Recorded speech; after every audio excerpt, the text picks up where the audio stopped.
ఈరోజు పిఠాపురంలో జనసేన ఆవిర్భావ దినోత్సవం జరుగుతూ ఉంది. రాష్ట్ర వ్యాప్తంగా ఉన్నటువంటి జనసేన పార్టీకి సంబంధించిన కార్యకర్తలు, నాయకులు ఈ కార్యక్రమంలో పాల్గొనడం కోసం జోరుగా, హుషారుగా అధికారంలో ఉన్నారు కాబట్టి పేరు కూడా జయకేతనం అని పెట్టారు ఆ సభకు. సో జోరుగా, హుషారుగా, బ్రహ్మాండంగా వెళ్తూ ఉన్నారు. సంతోషం.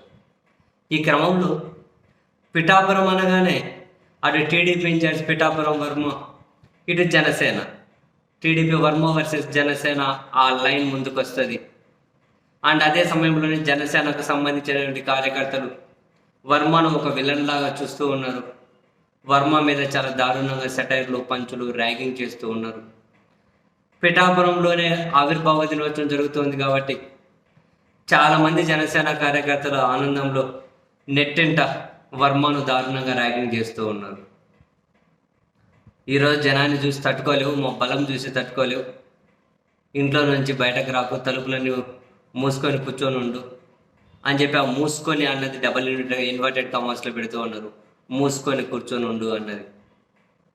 ఈరోజు పిఠాపురంలోకి వస్తున్న సైన్యాన్ని చూసి ఆ సైన్యం చప్పటికే గుండాకి చేస్తావు రా వర్మ అన్నట్లు ఈ విధంగా అదేదో సినిమాలో ఉందే బాలకృష్ణ డైలాగ్, ఆ విధంగా పోస్టులు దర్శనమిస్తూ ఉన్నాయి.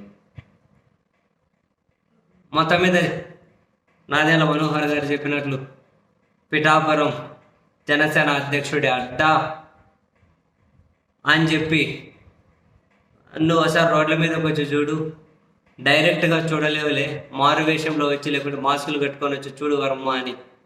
మొత్తం మీద అయితే చాలా, అంటే ఇప్పుడు మనం చెప్పినవి తక్కువనే, చాలా అవమానకరంగానే మాట్లాడుతూ ఉన్నారు వర్మను ఉద్దేశించి. మరొక వైపు కోర్స్ జనసేన అధ్యక్షుడి అభిమానంతో పోలిస్తే వర్మ ఫ్యాన్స్ తక్కువే కదా. సో ఆ వర్మను అభిమానించే వాళ్ళు ఎవరైనా ఉంటే ఆ కొందరు వీళ్ళకేదో కౌంటర్లు ఇచ్చే ప్రయత్నం, వర్మ దయతో ఎమ్మెల్యే అయినటువంటి పార్టీకి శుభాకాంక్షలు అని చెప్పి కొన్ని పోస్టులు దర్శనమిస్తూ ఉన్నాయి. ఆవిర్భావ దినోత్సవ శుభాకాంక్షలు అని చెప్పి. అంటే సరే, ఇప్పుడు వర్మ దయతో అంటే జనసేన దానికి అంగీకరించడం లేదనుకోండి. వర్మకు వచ్చిన మెజారిటీ ఎంత 14లో గెలిచినప్పుడు, ఇప్పుడు మా మెజారిటీ ఎంత అని చూడండి అని చెప్పి కూడా జనసేన అధ్యక్షుడి ఫ్యాన్స్ సవాల్ విసురుతూ ఉన్నారు.